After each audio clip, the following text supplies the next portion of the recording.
Today is LDS or Mormon General Conference. Twice a year, Mormons get together and they listen to talks from their leaders on various topics about Mormon faith and paying your tithing and missionary work, that type of stuff.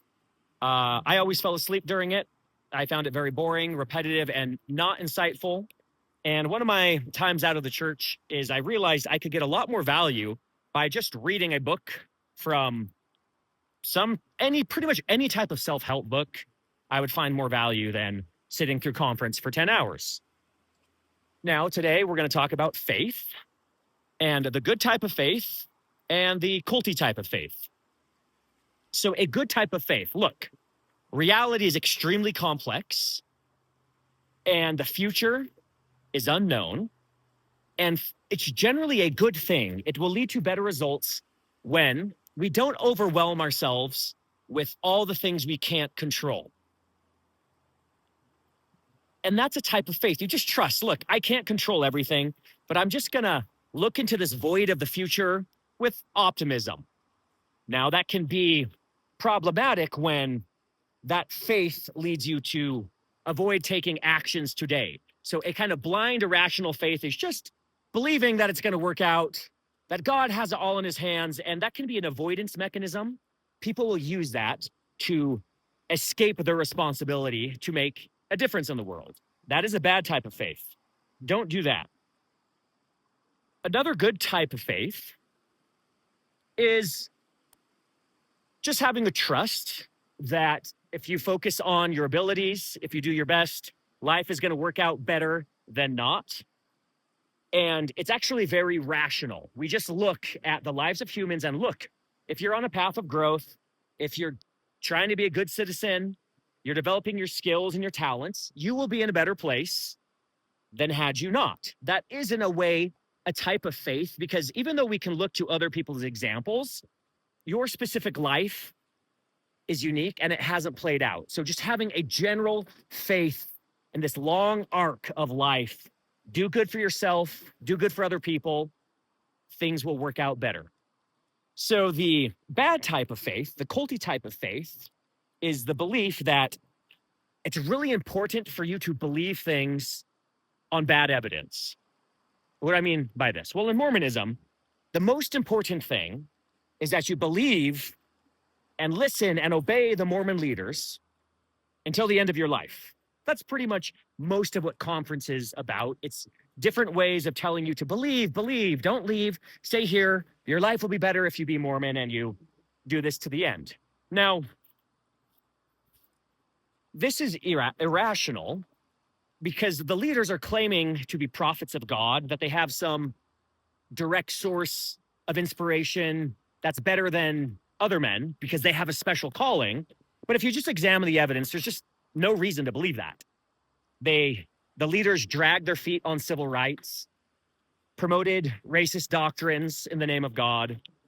And if you look at their policies today, it's just a council of men getting together, looking at stats and making changes accordingly. If you look at the Mormon Church as a corporation, it makes a lot more sense. It's really just a corporation that instead of selling real things like iPhones or technology, they're selling stories.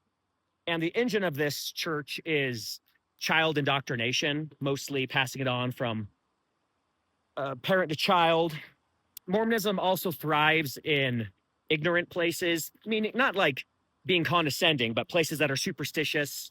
Right now, it's growing a lot in certain parts of Africa and in uneducated places. And that's just the way it is. Mormon growth has pretty much stopped in Europe. And so anyway, it's a bad thing for mankind to make the highest value believing things on bad evidence. Now, if I was a cult leader and I didn't really have a lot of good evidence for my divine claims and I just wanted power and I wanted people to follow me, I would love for my followers to have this belief that the most important thing is to believe in me regardless of anything I do. That's how you're going to keep your cult strong. That's good for the cult leader, but it's not good for the people. It's not good for society. Because look, the amazing thing is during the Enlightenment, we realized that by using our rational faculties, by applying knowledge to reality, we could make the world better for everyone. And the world, the Western world, is in a better place now. We've solved the food supply chain. We have stamped out a lot of plagues. We have vaccines and things. And that was through the scientific method, which is just basically using reason, gathering evidence, and testing things.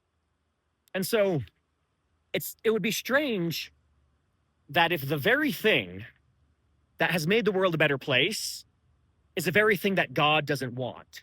I mean, really, do we need more people who just make up stories, are superstitious and irrational? Or do we need critical thinkers using their knowledge to sort through truth and error, to apply their knowledge to make the world a better place? That's what we need. And so I think a true faith is one that has impeccable reason. I think reason is the closest thing that gets us to God, to a higher power. And you'll find that religions that downplay reason and science, it's because they have something to hide. It's because they have a shaky foundation. Their foundation is built upon sand and not upon the rock of evidence, of reality. So be skeptical, because look, there's an infinite number of superstitious beliefs for people. I mean, humans, since the beginning of time, have been trying to figure out reality. And unfortunately, there is a common belief among ancient humans that if something's not going right in reality, it's not raining when you want it to rain, or there's an earthquake, then we need to sacrifice something. So humans would sacrifice animals, and they would sacrifice humans. There's literally a long period of time when people would build a building, they would bury one of their children into the posts in hopes that that would make it not fall down.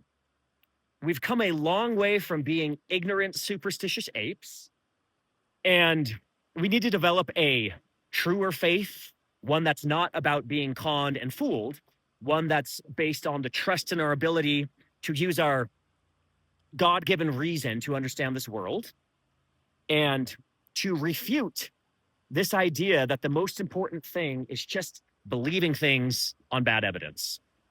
That is my sermon to you today. I hope you enjoyed it. Bye.